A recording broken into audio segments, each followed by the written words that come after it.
राष्ट्रवादी काँग्रेसमध्ये फूट पडून अजित पवार हे सरकारमध्ये दाखल झाले। त्यांच्यासह अन्य प्रमुख नेते देखील सरकारमध्ये सामील झालेत। एकूणच या घटनेवर नाशिकमधील पत्रकारांना काय वाटतंय याच विषयी पत्रकारांशी बातचीत केली आहे आमचे प्रतिनिधी गणेश सावंत यांनी। पाहूयात। वर्षभरापूर्वी शिवसेनेमध्ये फूट पडली, त्यानंतर वर्षभरातच जे आहे ते काल परवा आपण बघतो आहोत राष्ट्रवादी काँग्रेसमध्ये सुद्धा फूट पडलेली आहे। ही उभी फूट म्हणता येईल, कारण अजितदादा पवार जे आहेत ते थेट सरकारमध्ये सामील झाले आणि उपमुख्यमंत्री झाले, त्यामुळे शरद पवारांना निश्चितच हादरा बसलेला असेल। ही जी राष्ट्रवादीतली फूट आहे, महाराष्ट्रात सातत्याने होणारे राजकीय भूकंप आहे, याबद्दल जे आहे ते नाशिक शहरातल्या जिल्ह्यातल्या पत्रकारांना काय वाटतं आपण त्यांची बाजू जाणून घेऊया। त्यांचं या फुटीबद्दलचं काय मत आहे हेही आपण जाणून घेऊया। आपण बघतो आहोत काल परवा जे आहे ते अजितदादा अचानक फुटले। अचानक म्हणता येणार नाही, काही दिवसापासून प्रयत्न चालू होते, मात्र दादांनी त्याला मूर्त स्वरूप 2-3 दिवसापूर्वी दिलेलं आहे आणि ते सरकारमध्ये सामील झाले। याचा एकंदरीतच जो आहे तो राज्याच्या राजकारणावर साधारणतः काय परिणाम होईल, राष्ट्रवादी काँग्रेसवर काय परिणाम होईल? निश्चितच या सगळ्या गोष्टींचा राज्याच्या राजकारणावर परिणाम होत आहे आणि तो आता सध्या दिसतोय। सगळ्यात मोठा जो परिणाम झाला आहे तो म्हणजे एकनाथ शिंदेंना ह्या सगळ्या राजकारण्यांनी घाम फोडलेला आहे। कारण त्यांचं जे सैन्य आहे किंवा त्यांचे जे आमदार आहेत ते अस्वस्थ झालेले दिसत आहेत, कारण वाटेकरू आलं आहे, सत्तेत वाटेकरू कुठंतरी आलेला आहे। आणि यापूर्वी एका विशिष्ट मर्यादेत खातेवाटप झालेलं होतं आणि त्यावेळेला बऱ्याच लोकांना हा शब्द देण्यात आलेला होता की तुम्हाला मंत्रिपदं दिले जातील, परंतु त्यावेळेला त्या पिक्चरमध्ये कुठेही अजितदादा नव्हते किंवा राष्ट्रवादी नव्हती। परंतु आता राष्ट्रवादी या पिक्चरमध्ये आल्यामुळे यांच्या वाट्याचे काही मंत्रिपद हे राष्ट्रवादीला जाणार हे निश्चित झालेलं आहे आणि त्याच्यामुळे शिंदे गटामध्ये प्रचंड प्रमाणात अस्वस्थता निर्माण झालेली आहे। दुसरीकडे जर बघितलं तर राष्ट्रवादीमध्ये 2 गट जे झालेले आहेत तयार, तर त्याच्यात अजितदादांकडे जे ॲक्टिव्ह राजकारणी आहेत आता सध्याचे, तर या राजकारण्यांचा किंवा पदाधिकाऱ्यांचं संख्या ही मोठ्या प्रमाणात दिसते। तर दुसरीकडे जे सिनियर लोक होते, जे राष्ट्रवादीच्या किंवा काँग्रेसच्या किंवा शरद पवारांच्या विचारांना मानणारे होते, ते अजूनही शरद पवारांशी स्टिकअप असे आहेत। परंतु त्यात तिसरा एक गट आहे की ज्याला ह्या भानगडीत सध्या पडायचं नाही, त्याला सध्या अजितदादांकडे जायचं नाही। शरद पवारांच्या गटातही थेटपणे स्पष्टपणे त्याच्या बाजूने भूमिका त्यांना मांडायची नाही, कारण पुढचे समीकरणं काय असतील याचा अंदाज आज कोणालाच लावता येत नाही। कारण शरद पवारांचा जर आपण पूर्वानुभव जर बघितला तर एका पावसामध्ये त्यांनी सगळे राजकीय समीकरणं बदलून टाकली होती आणि याची भीती आता जे इतर पदाधिकारी आहे किंवा जे निवडणुकीसाठी इच्छुक जे लोक आहेत, तर यांना वाटते की जर अजितदादांचा आजचा गट जरी स्ट्रॉंग वाटत असला तरी उद्या मात्र शरद पवारांची लाट जर चालून गेली तर त्या लाटेमध्ये आपण वाहून जायला नको, म्हणून आता सध्या सेफ गेम म्हणून ह्या सगळ्या लोकांनी मौन धारण केलेलं दिसतंय। सेफ गेम जरी खेळत असले तरी ठाकरे घराणं आज फुटलं, मुंडेंचं घराणं फुटलं, मात्र शरद पवारांचं घराणं आहे ते फुटणार नाही अशी अटकळ अनेकांना होती, महाराष्ट्रातल्या राजकीय नेत्यांना होती। मात्र भुजबळांचं घर फुटलं नाही, अजून मुंडेंचं घर फुटलं, ठाकरेंचं घर फुटलं, मात्र शरद पवारांचं जे घर आहे ते फुटलेलं नव्हतं, आता तेही फुटलेलं आहे। साधारणतः ते घर फुटणार नाही अशी अटकळ होती, मात्र ते घर फुटलं। हे जसं म्हणताय की राजकीय लोक जसे बॉर्डरवर आहेत, काही इकडे शरद पवारांकडे जायचं का अजित पवारांकडे जायचं, मात्र अशा परिस्थितीत गेले 4-5 वर्ष आपण बघतोय की हे घर शाबूत होतं, मात्र शरद पवारांचं घर फुटलंय। नाही, शरद पवार साहेबांचं घर फुटलं याला एकमेव कारण म्हणजे अजितदादांना असलेली मोठी महत्त्वाकांक्षा। अजितदादा हे उपमुख्यमंत्री 4-5 वेळा झालेले आहेत। आपण 5 वेळा म्हणतो, त्यात एक फक्त 2 दिवसाचंच होतं फडणवीस साहेबांबरोबर, परंतु महत्त्वाकांक्षा ही मुख्यमंत्रीपदाची आणि त्यांनी ती कधीही लपून ठेवलेली नाही। परंतु हे सगळं करीत असताना ते शरद पवारांना धोका देतील असं महाराष्ट्रातल्या राजकारणात तरी कोणाला वाटलं नव्हतं। पण गेल्या 1-2 वर्षापासून याची खदखद निर्माण झालेली होती। भोसले साहेबांनी आता सांगितलं की याची अस्वस्थता बऱ्याच दिवसापासून होती, ही वस्तुस्थिती आहे। परंतु त्यांनी बंड केल्यानंतर, त्यांना पाठिंबा देणारा वर्ग पाहिल्यानंतर तो मात्र महाराष्ट्राच्या राजकारणात अतिशय धक्का देणारा आहे। किंवा दिलीप वळसे पाटलांसारखे मंत्री जे आहेत, जे शरद पवारांचे PA होते, PA पासून तर आमदार ते मंत्री तर अगदी विधानसभेचे अध्यक्ष, असा खूप मोठा त्यांना सत्ता दिलेली आहे। भुजबळ साहेब असेल, संकटात असेल, शरद पवार त्यांच्या पाठीशीच उभे राहिले। शरद पवारांवर आत्ता ज्यावेळी फूट झाले त्यावेळी भुजबळ साहेब प्रचंड आक्रमक होते। हाच मुद्दा आहे, शरद पवार असतील, वळसे पाटील असतील किंवा पटेल असतील, हे तिघं तरी शरद पवारांना सोडणार नाहीत अशी अटकळ होती। ते तिघं गेल्यामुळे चर्चा आहे की यातला शरद पवारांचाच पाठिंबा आहे। नाही, ही चर्चा आहे सगळीकडेच आहेत। सगळ्यांनी सुरुवातीला याच पद्धतीने बोलले, पण ज्या पद्धतीने पटेल, भुजबळ आणि अजितदादा यांनी ज्या पद्धतीने आपल्या सभांमधून भाषणं केले आणि विशेष म्हणजे शरद पवारांनी ज्या सभा जाहीर केलेल्या आहे त्या ज्या मतदारसंघात घेण्यात येणार आहे ते पाहिल्यानंतर याच्यामागे शरद पवारांचा हात आहे याबद्दल मला तरी शंका वाटत नाही. सगळ्यात महत्त्वाचं म्हणजे यातील 2-3 भाग फार महत्त्वाचे. सुप्रियाताई सैनी माझ्या बापाचा नाद करायचा नाही आणि दुसऱ्या बाजूला प्रतिभाताई त्यांच्या शरद पवारांच्या पत्नी आहे यांच्या डोळ्यातील अश्रू पाहिल्यानंतर हे याच्यामध्ये बनावटपणा ही खरोखरी फूट आहे आणि ही उभी फूट पडली हे मान्य करावंच लागेल. राष्ट्रवादीमध्ये फूट पडलेली आहे, जिल्ह्यात सुद्धा फाटाफूट झाली. खरं तर हा संपूर्ण जिल्हा एकीकडे शरद पवारांच्या पाठीशी होता. मात्र जिल्ह्यातले सध्याचे 6चे 6 राष्ट्रवादीचे आमदार जे आहेत ते फुटून अजितदादांबरोबर गेलेत. मग शरद पवारांबरोबर कोण ज्येष्ठ नेते आहेत का आणि त्यांची काय प्रतिक्रिया असेल पुढील काळात? शरद पवार साहेबांबरोबर जे ज्येष्ठ लोक आहेत ते राहणारच आहे. कारण त्यांनी आजपर्यंत जर इतिहास पाहिला की एका काळी त्यांनी पूर्ण सत्ता नाशिक जिल्ह्यातून 15च्या 15 आमदार त्यांनी निवडून आणले होते. त्याच्यामुळे असं म्हणता येणार नाही की पवार साहेबांचं ताकद एकदम कमी झाली अशी म्हणता येणार नाही. परंतु भारतीय जनता पक्षामध्ये मात्र अस्वस्थता प्रचंड निर्माण झालेली आहे. कारण त्यांच्या काही आमदारांना मंत्रिपदाची अपेक्षा होती, त्यांच्या अपेक्षेवर पाणी फिरलं गेलेलं आहे. त्याच्यानंतर बेरोजगाराचा प्रश्न आहे. आता 15 ऑगस्टपर्यंत आपल्याला 75,000 लोकांची भरती करायची होती, परंतु यांच्या त्या राजकारणामुळे आता ते भरतीचा प्रश्न निर्माण झालेला आहे की ते पोरं वाट पाहत आहे की आता कधी भरती होईल आमची. आणि त्यांचं जर स्वप्न भंगलं तर ते बिचारे एजबार होऊन राहिले, तेच कधी स्वप्न साकार होणार? असंच चालू राहणार का? म्हणजे मॅडम यांनी सांगितलं रोजगाराचे प्रश्न आहे, तसे अनेक प्रश्न आहे. महागाई आहे, तरुणांना काम नाही आहे, शिक्षणाचे प्रश्न आहेत, विविध प्रश्न आहे, अनेक प्रश्न आहेत. ते असताना ही केवळ राजकीय कुरघोडी किंवा राजकीय युत्या, सरकारमध्ये जाणं, बाहेर पडणं, पक्ष फोडणं हे कितपत राज्याच्या दृष्टीने जिल्ह्याच्या दृष्टीने योग्य आहे? राज्याच्या राजकारणात गेल्या 3.5 वर्षापासून ज्या घडामोडी घडत आहेत याचा सर्वसामान्यांवर प्रचंड प्रभाव पडत आहे. सर्वसामान्यांना त्यांच्या मूलभूत गरजा मिळणं आवश्यक आहे. महिलांविषयी असो, तरुणांना रोजगार असो, सरकारमध्ये अशी अस्वस्थता अस्थिरता असेल तर रोजगारावर मुलांच्या आणि भावी पिढीवर निश्चितच परिणाम होण्याची शक्यता आहे. पण राजकारण्यांना सर्वसामान्यांच्या प्रश्नांशी काही घेणं देणं नाही. शिवसेनेत पडलेली फूट, राष्ट्रवादीतली फूट, एकंदर काय महिला म्हणून तुमची प्रतिक्रिया काय? महिला पत्रकार म्हणून आपण बघतो आहोत की सद्यस्थितीमध्ये जे आहे फुटाफूट झाली, सगळेच पक्ष फुटत आहेत. आज सुद्धा चर्चा आहे की राज आणि उद्धव एकत्र येणार, राष्ट्रवादीत फूट आहे. याच्या राज्याच्या राजकारणावर या फुटीच्या निमित्ताने काय परिणाम होतील? हे राज्याच्या राजकारणावर परिणाम तर होणार आहेत, परंतु तुम्ही मगाशी विचारल्याप्रमाणे सर्वसामान्यांवर काय परिणाम होईल तर याच्यात सर्वसामान्य मतदारांना हे गृहीत धरलेलं दिसतंय सगळीकडे. कारण यापूर्वीचं जे काही घडामोडी झालेले होते की शिवसेना आणि भारतीय जनता पक्ष हे दोन्ही सोबतीने निवडणूक लढवतात आणि निवडणुकीनंतर मात्र शिवसेना ही काँग्रेस राष्ट्रवादी म्हणजे एकीकडे हिंदुत्ववादी पक्ष आणि दुसरीकडे धर्मनिरपेक्ष पक्ष अशा युती होते, अशी आघाडी होते. आणि त्याच बाजूला त्यानंतर ज्या काही घडामोडी झालेल्या आहेत, आता एकनाथ शिंदे फुटले. एकनाथ शिंदे फुटतानाही लोकांनी 2 शिवसेना असे मतदान केलेलं नव्हतं, तर त्यांचा ज्या शिवसेनेवर विश्वास होता त्या शिवसेनेला मतदान केलेलं होतं. त्यावेळेलाही लोकांना गृहीत धरण्यात आलेलं आहे. आणि आता अजितदादांच्या बाबतीत जर विचार केला तर राष्ट्रवादी म्हणून मतदान केलेलं आहे. एकंदरच दूरगामी परिणाम होतील.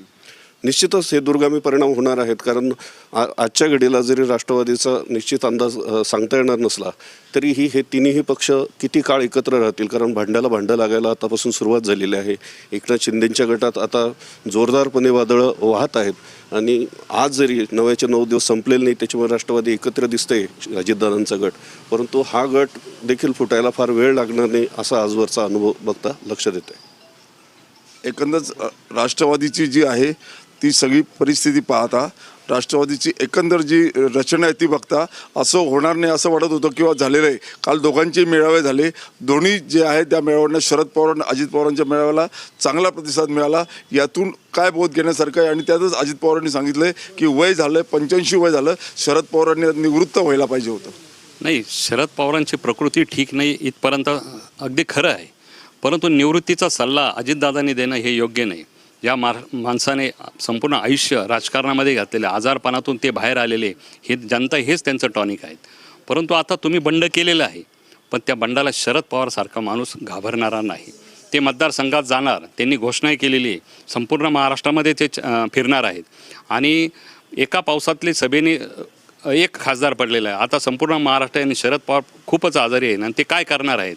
तर असं नाही आहे, त्या माणसाकडे एक वयाचा जो मुद्दा आहे तो वारंवार उपस्थित होतो. सर्वच राजकारण्यांना तो BJPने जसा लागू केला तसं अन्य राजकारण्यांना तो लागू होतो. नाही, तो लागू करायला पाहिजे, परंतु भारतीय जनता पक्षाने तो लागू केलेला, अन्य पक्षाने तो लागू केलेला नाही. खरं म्हणजे देशामध्ये सगळे सत्ता ही तरुणांच्याच हातात गेले. विशिष्ट वयानंतर सगळ्यांनी थांबलं पाहिजे, पण थांबायला कुणी आजकाल तयार नाही. जो उठवतो तो सत्तेकडे जायला पाहतो. सत्ता आपल्याला पाहिजे आणि केवळ त्याच हेतूने शिवसेना आणि हे जे पक्ष फुटले केवळ सत्ते पाहिजे. काहीही करू, कोणत्याही मार्गाने होईना, कारण सत्ता आम्हाला मिळालीच पाहिजे आणि सत्तेतूनच आम्ही राजकारण करू. आम्हाला जनसेवा, गणपतराव देशमुख असेल किंवा मधु दंडवतेसारखे माणसं, अशी सेवा करायला कोणालाही आजकाल आवडणार नाही आणि अशी माणसं निर्माण पण होणार नाही. जे काय कम्युनिस्टांचं या बाबतीत केरळमध्ये पण असंच झालं होतं. 2 सीट कमी होते, बाहेरून समर्थन मिळत होतं, नाही सत्ता स्थापन केली. काँग्रेसला सत्ता दिली, 5 वर्षानंतर निवडणुकीला सामोरे गेले आणि सलग 10 वर्ष सत्तेवर राहिले. आता ते राजकारण राहिलेलं नाही. प्रत्येक राज्यात, आता महाराष्ट्रात घडलेलं आहे, गोव्यात घडलेलं आहे, इतर राज्यांमध्ये घडलेलं आहे, प्रत्येक ठिकाणी हे घडणार आहे. आणि भारतीय जनता पक्षाकडे मात्र ही एक गुरुकिल्ली सापडलेली आहे. कुठेही जा, माणसं फोडा आणि परत आपलं सरकार आणा. त्याच्यामध्ये आमिषाला बळी पडणारे सगळेजण जाणार आहे, कारण प्रत्येकाला सत्ता ही हवीच असते. युवक वर्ग जो आहे तो शरद पवारांकडे आकर्षित होतो.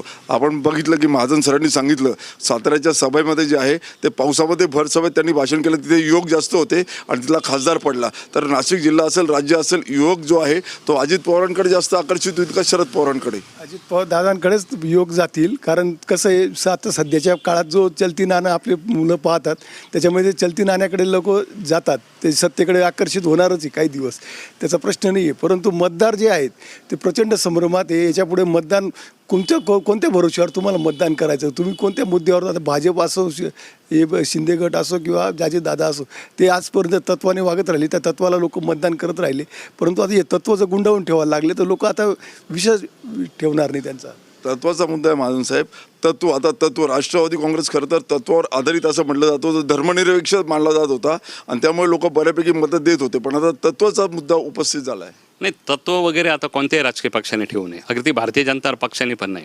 हिंदुत्वाच्या मुद्द्यावर बाहेर पडतात काही जण, हिंदुत्व सोडलं म्हणून आम्ही गेलं. आता अजितदादाचं कसलं हिंदुत्व आहे? हे सेक्युलर पक्ष म्हणून त्यांनी राष्ट्रवादीमधून आयुष्य घातलेलं आहे. संपूर्ण हयात त्यांचे जीवनचरित्र, जे लहानपणापासून ते जे लहानाचे मोठे शरद पवारांबरोबर झाले, हे निधर्मीवादातूनच झालेले. पण शरद पवारांनी तरी ती भूमिका कुठे ठेवली? त्यांनी पुलोचा प्रयोग केला त्यावेळी भाजपला बरोबर घेतलं, किंवा त्या काळातला जनसंघ असेल किंवा भारतीय जनता पक्ष त्या काळातला बरोबर, जनता पार्टी असेल त्यावेळी बरोबर घेतलेले. काही नाही, सत्तेसाठी सगळी तत्त्व गुंडाळली जातात आणि सगळेच पक्ष हे करायला लागले. अपवाद फक्त कम्युनिस्टांचा. सत्तेसाठी सगळे एकत्र येतात, हे खरं आहे. धर्मनिरपेक्षता सगळं गुंडाळून ठेवलं जातं. पण त्याच वेळी जे आहे उद्धव ठाकरेंना सोडताना असेल किंवा शरद पवारांना सोडताना असेल, बडव्यांचा विषय निघाला. हे बडवे प्रत्येक पक्षात आहेत का? आणि ते खरोखर बडवे इतरांना बाजूला सारून स्वतःचा स्वार्थ साधतात का? बडव्यांचा हा विषय जो निघालेला आहे आता, तर खरं हा बडवा या शब्दाचाच वीट आलेला आहे. कारण प्रत्येक फुटीच्या वेळी हा शब्द प्रयोग केला जातो. अर्थात जर मराठी वाङ्मयाचा तसा विचार केला तर बडवा हा निगेटिव्ह अर्थाने वापरला जात नाही. तर विठ्ठलाच्या भोवतीचे जे पुजारी आणि जे सगळे देखभाल करणारे आहेत, तर त्यांच्यासाठीची ही व्यवस्था होती. परंतु त्याचा निगेटिव्ह अँगलने विचार केला जातोय. ते काही असो, पण सध्या ज्या अर्थाने बडवा शब्द वापरला जातोय, तर हे बडवे हे कुठल्याही राजकीय पक्षात असणारच आहे. कोणाच्या तरी जवळचे, कोणीतरी लांब, असे हे 2 गट प्रत्येक राजकीय पक्षात असणारच आहे. परंतु त्यामुळे संपूर्ण पक्षामध्ये उभी फूट पडावी असं हे दुर्दैवी चित्र घडायला नको. आणि त्या राजकीय, समजा हे राष्ट्रवादीमध्ये जी फूट पडलेली आहे, तर शरद पवारांसारख्या एका सिनियर जो माणूस आहे किंवा जो सिनियर नेता आहे, त्याला ही गोष्ट कळली नसावी का? तर त्यांच्यापर्यंत देखील ही गोष्ट कळलेली आहे आणि ते 1-1.5 वर्षापासून ही प्रक्रिया सुरू होती आणि या प्रक्रियेचा एक शेवट आता झालेला दिसतोय. त्यामुळे हे त्यांच्या आजूबाजूचे जे लोक आहेत, हे फक्त आता फूट पडली म्हणून काही कारणं द्यायची आहेत त्यांना, तर कारणं देण्यासाठी बडव्यांचा विषय हा वापरला जातोय. प्रत्यक्षात मुद्दे मात्र वेगळे आहे. प्रत्येकाला सत्तेचे फळं हे चाखायचे आहे असं दिसतंय. एकंदर आपण पाहतोय की महिला याच्यात जास्त भरल्या जातात. महिला जरी राजकारणात येत असल्या, राष्ट्रवादी काँग्रेसमध्ये शरद पवारांच्या म्हणण्यानुसार त्यांनी सातत्याने जे आहे ते महिलांना राजकारणात प्राधान्य दिलेलं आहे. तर या निमित्ताने पुन्हा अजित पवार गट असेल किंवा शरद पवार गट असेल, इकडे महिला आकर्षित होतील किंवा तिकडे जास्त संख्येने. काल सुप्रिया सुळेंनी आवाहन केलं आहे की महिलांनी जास्तीत जास्त जे आहे ते राष्ट्रवादी काँग्रेसमध्ये आलं पाहिजे. ह्या फुटीच्या निमित्ताने महिला पुन्हा ज्या आहे त्या राष्ट्रवादीकडे किंवा अन्य पक्षांमध्ये आकर्षित होऊ शकतात. मला वाटतं रुपाली चाकणकर यांच्या प्रवेशाने कदाचित त्यांना कार्याध्यक्षपद दिलं. मला असं वाटतं महिला सुरक्षेच्या दृष्टीने जर विचार केला तर कदाचित महिला जास्त अजितदादा पवार यांच्याकडेच वळतील असं मला अंदाज वाटतं. सर, येत्या काळात जिल्हा परिषद, महापालिका, विधानसभा, लोकसभा सगळ्या निवडणुका होत आहेत. लागोपाठ निवडणुका होणार आहेत. आता तर राष्ट्रवादी सरकारमध्ये असल्यामुळे कदाचित त्या निवडणुका अधिक वेगाने होतील. पण तेव्हाचा जो गोंधळ आहे मतदारांचा आणि राजकीय नेत्यांचा, तर तो कसा संभ्रम असेल, गोंधळ असेल, तो कसा दूर होऊ शकतो? नाही, याच्यामध्ये एक झालं की अनेक पक्ष दुभांगले गेलेले या एकमेकाच्या विरोधात मुळातच आता निवडणूक आणखी लांबणीवर जातील, ज्या जवळ येणार होत्या. कारण आता चित्र स्पष्ट व्हायला तयार नाही. हे चित्र ज्यावेळेस भारतीय जनता पक्षाला अनुकूल अशा पद्धतीचं तयार होईल त्याचवेळी निवडणुका घेतल्या जातील. मग त्या निवडणुका आता इथून पुढे अनिश्चित काळासाठी पुढे ढकलल्या जातील. दुसरा याच्यामध्ये महत्त्वाचा प्रश्न आहे, शिंदेंचा गट आहेत, ठाकरेंचा एक गट आहेत, त्याचप्रमाणे राष्ट्रवादीचे 2 गट झाले, भारतीय जनता पक्ष आहे. यांच्यामध्ये या क्षणाला इतक्या पद्धती म्हणजे आता हे तर नवे पाहुणे गेले राष्ट्रवादी, अजून त्यांचा आणि भाजपचा वाद सुरू झालेला नाही. परंतु गेल्या काही दिवसांपासून जे चित्र निर्माण झालेलं आहे, शिंदे गटातले आमदार एकमेकाशी धावून जाऊन मारामाऱ्या करू लागल्याचे चित्र बाहेर येत आहे. काही जण जाब विचारू लागले आहेत. अनेक वेळा मुख्यमंत्री नॉट रिचेबल होऊन जातात. पूर्वी अजितदादा कायम नॉट रिचेबल होऊन जायचे रुसल्यानंतर. त्या पद्धतीप्रमाणे आता मुख्यमंत्री देखील अनेक वेळा नॉट रिचेबल झालेले.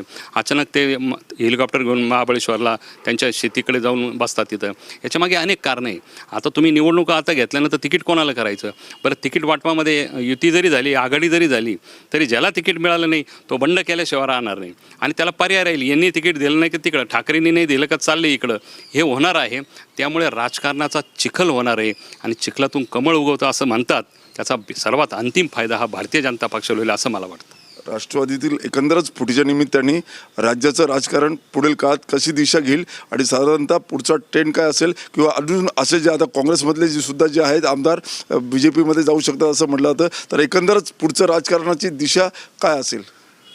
महाजन सरांनी मगाशी सांगितल्याप्रमाणे स्थानिक स्वराज्य संस्थांच्या निवडणुका या लगेचच होतील असं वाटत नाही. कारण भारतीय जनता पक्षाला अजिबातच त्यांच्या फेवरमध्ये वातावरण नाही. कारण जसंही एकनाथ शिंदेंचा गट फुटला होता त्याच वेळेला भारतीय जनता पक्षाने जी कामं केली होती त्याच्यावर पाणी फिरलेलं दिसते. आणि त्यानंतर आता अजितदादांचं हे फुटीचं प्रकरण झालं आहे आणि शरद पवारांना वाढणारा एक मोठा वर्ग होता, त्याच्यामुळे आणखीनच वातावरण गढूळ झालेलं आहे. त्याच्यामुळे स्थानिक स्वराज्य संस्थांच्या निवडणुका ह्या लोकसभा आणि विधानसभेनंतरच होतील असं चित्र आता सध्या तरी दिसतं आहे. लोकसभेच्या निवडणुका या सुरुवातीला होतील किंवा लोकसभा आणि विधानसभा सोबत होतील असं बोललं जातं आहे. परंतु मला वैयक्तिक असं वाटतं की लोकसभेच्या निवडणुका ह्या आधी काढून घेतील. कारण आजच्या घडीला जर सगळ्या घटना घडामोडींचा जर विचार केला तर लोकसभेच्या निवडणुकांच्या दृष्टीनेच हे सगळ्या हालचाली चालू आहेत. कदाचित विधानसभेच्या निवडणुकीच्या वेळेला चित्र हे वेगळं असेल. मोदींचं सरकार जे आहे त्यांना महाराष्ट्राच्या सत्तेपेक्षा देशाच्या सत्तेवर जास्त इंटरेस्ट दिसतो आणि ही सत्तेचे गणितं जुळवून आणण्यासाठी त्यांनी आता राष्ट्रवादीला सोबत घेतलेलं दिसतंय. परंतु विधानसभेला कदाचित हे चित्र बदललेलं असेल. आपण बघतो आहे नाशिकमधल्या पत्रकारांच्या, संपादकांची ह्या प्रतिक्रिया आहेत. राजकारणाचा पूर्ण विचका झालेला आहे. कधी काय होईल, कधी कोणत्याही घडामोडी घडतील, मात्र यातून सर्वसामान्य मतदार आणि अनेक राजकीय नेतेसुद्धा गोंधळल्याचं मत जे आहे त्या उपस्थित पत्रकारांनी आणि संपादकांनी व्यक्त केलेलं आहे. कॅमेरा पर्सन प्रवीण काळमांडेसह गणेश सावत, न्यूज स्टेट महाराष्ट्र, नाशिक.